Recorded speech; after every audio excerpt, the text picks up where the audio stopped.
Hey guys, what's up? In this tutorial we're going to reveal to you how you can add a timer to your whiteboard presentations on Microsoft Whiteboard. So let us get started.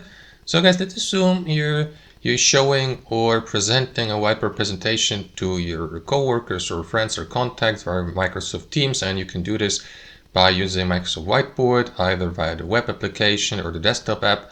And now you'd like to set a countdown timer for presentation, let's say of 5 or 10 minutes. You may do that by simply heading over to a whiteboard presentation and by clicking into that timer icon here next to the share button.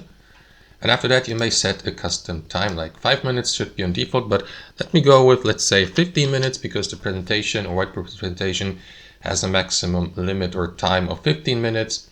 And you would like to finish or complete the presentation within that time span. So select or enter your custom time here. You may also add a minute or minus 1 minute here.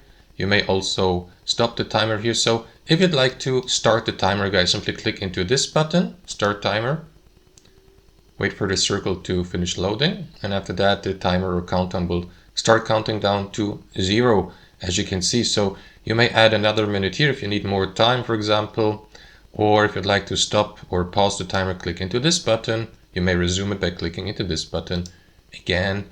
And that's how it works, guys. Thanks for watching and have a wonderful day.